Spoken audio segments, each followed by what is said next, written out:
दिनांक 28 जानेवारी रोजी राज्याचे दिवंगत उपमुख्यमंत्री अजित पवार यांचं विमान अपघातात दुर्दैवी निधन झालं। या घटनेनंतर राष्ट्रवादी काँग्रेसच्या राष्ट्रीय अध्यक्षपदाची धुरा कोण सांभाळणार हा प्रश्न उपस्थित झाला होता। अनेकांकडून प्रफुल्ल पटेल यांचं नाव समोर येत होतं। राज ठाकरे यांची एक पोस्ट देखील यावेळी चर्चेत होती। राज ठाकरे असं म्हणाले होते की राष्ट्रवादी काँग्रेसच्या अध्यक्षपद हे मराठी माणसाकडे असावं, राष्ट्रीय अध्यक्ष हा पटेल नाही तर पाटील असावा असं ते म्हणाले होते।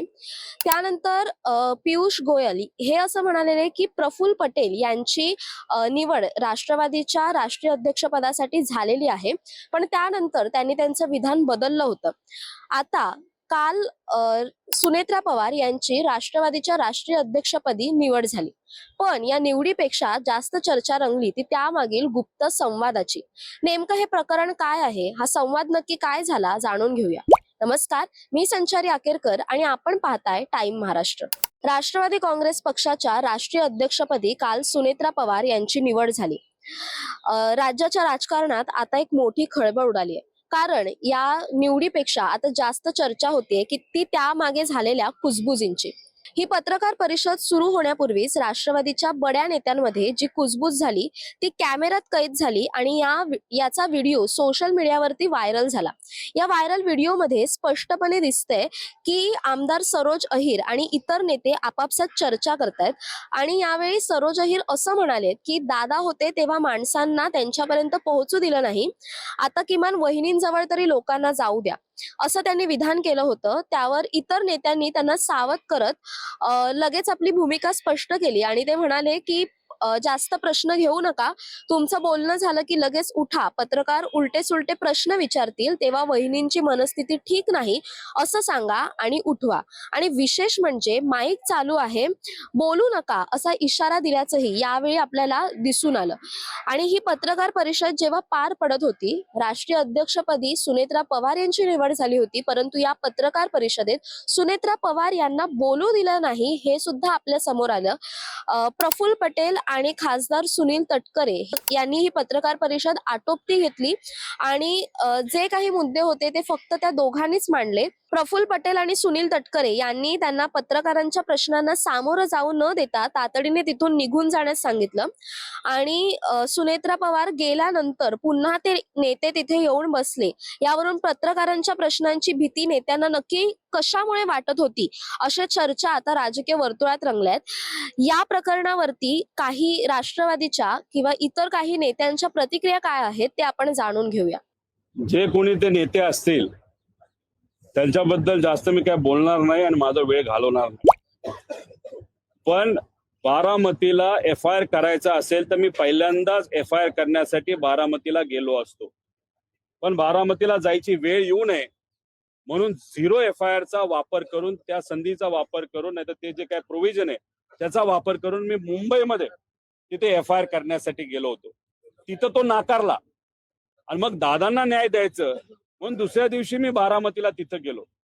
ठीक आहे, मी विरोधात आहे, तुम्ही माझ्याबद्दल जे काय बोलायचं ते बोला, पण तुम्ही सत्तेत आहात ना। मग एवढी भाषणं करण्यापेक्षा, राजकीय भूमिका घेण्यापेक्षा, सुनेत्रा काकींना इच्छा नसताना त्यांच्याकडनं तुम्ही शपथविधी त्या ठिकाणी करून घेतली आणि अशा परिस्थितीमध्ये राजकारण करण्यापेक्षा तुम्ही सत्तेत असताना जे काय वनवन आम्हाला FIR करण्यासाठी फिरावं लागते, लोकांना फिरावं लागतं, त्यासाठी ताकद लावा ना।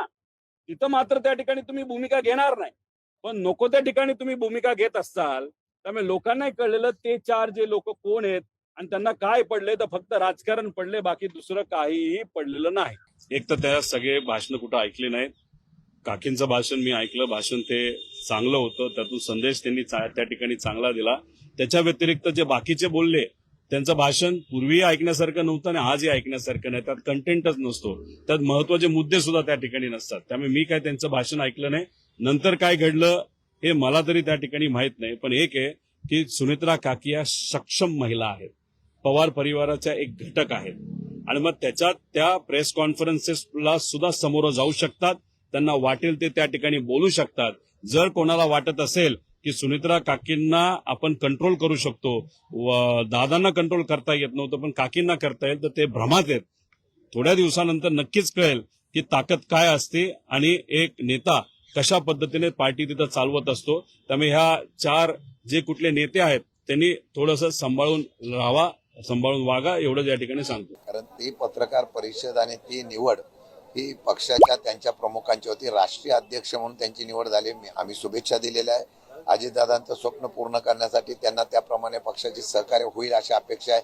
पण जी कुजबूज आणि ते बघितल्यानंतर मला वाटतं त्यांचा त्या पत्रकार परिषदेमध्ये त्यांना का बोलून दिलं गेलं नाही याच्या बाबतीमध्ये त्यांच्या नेत्यांना त्यांच्याबरोबर प्रश्न विचार. पवार यांची काल राष्ट्रवादीच्या राष्ट्रीय अध्यक्षपदी निवड झाली. एवढी मोठी जबाबदारी असून सुद्धा त्यांना काल बोलायला दिलं नाही असं म्हटलं जातंय. अरे असं कसं बोलायला दिलं जात नाही. अजून राष्ट्रीय अध्यक्ष पदाची निवडणूक संपल्यानंतर त्यांना संपूर्ण देशामधले प्रदेश अध्यक्ष, संपूर्ण जिल्ह्यांमधले जिल्हाध्यक्ष, तालुका अध्यक्ष, कार्यकारिणीतले सदस्य, वेगवेगळ्या पक्षातले पदाधिकारी हे सगळे नेमल्यानंतर सगळ्या पत्रकारांशी ते विस्तृत बोलतील. आता पहिल्यांदा काल त्या राष्ट्रीय अध्यक्ष झाल्यानंतर ताबडतोबीने बोलण्याची अपेक्षा करण्यापेक्षा त्यांना संपूर्ण पक्षाची शिस्त आणि पक्षाची सिस्टम जी प्रक्रियेमधनं जी पूर्ण करायची असेल ती झाल्यानंतर ते बोलतील. पक्षाच्या लोकांकडूनच दबाव टाकला जातोय असं सुद्धा आरोप केले जात आहेत. आता पक्षाच्या लोकांकडनं दबाव टाकला. आता तुम्ही मला विचारला हा प्रश्न की त्यांना बोलू दिलं जात नाही, मग प्रवक्ते आम्ही काय कामाचे आहेत? आम्ही आमच्या प्रवक्ता म्हणून मी जर का बोलत असेल तर ती आमच्या पक्षाची भूमिका आहे. प्रत्येक वेळेला राष्ट्रीय अध्यक्ष, प्रत्येक वेळी प्रदेशाध्यक्ष बोलण्याची आवश्यकता नाही. ते प्रवक्त्यांचं काम आहे. आमची नियुक्तीच त्याच्याकरता केलेली असेल. त्यामुळे सगळ्या प्रश्नांची उत्तरं प्रवक्त्यांच्या माध्यमातून सुद्धा दिली जातात. प्रत्येक वेळी त्यांनी बोललं पाहिजे असं काही नाही. मागे एक कुजबूज झाली की आमदार असं म्हणाले की आम्हाला दादांकडे जायला दिलं नाही, ऍटलिस्ट वहिनींकडे तरी जाऊ द्या. तुम्हाला हे योग्य वाटतंय का? असं खरोखर तुमच्या बाबतीत झालंय का किंवा हे बरोबर आहे? माझ्या बाबतीत उलट होतं किंवा आमच्या सगळ्यांच्याच बाबतीत उलट होतं. आम्ही दादांकडे जाताना 10 वेळा विचार करून जायचो किंवा त्यांची वेळ घेतलेली नसेल आणि जर का परस्पर गेलो तर आम्हाला एक आदर असायचा किंवा ते रागवतील का काय असं एक भीती असायची, आदराची भीती असायची. सुनेत्रा वहिनींचा स्वभावच मुळात आम्ही पक्षात काम करत असताना बघितलेला आहे. त्यांना काही अपॉइंटमेंट लागत नाही. त्या कोणालाही कधीही कशाही भेटतील. त्यामुळे या सगळ्या गोष्टी त्यांचा जे बोलले असतील त्यांना बोलायचं वेगळं असेल किंवा चेष्टेचा भाग कुठेतरी असेल. त्यामुळे तिथे काय झालं ते मला माहिती नाही. या गोष्टीला काही अर्थ नाही.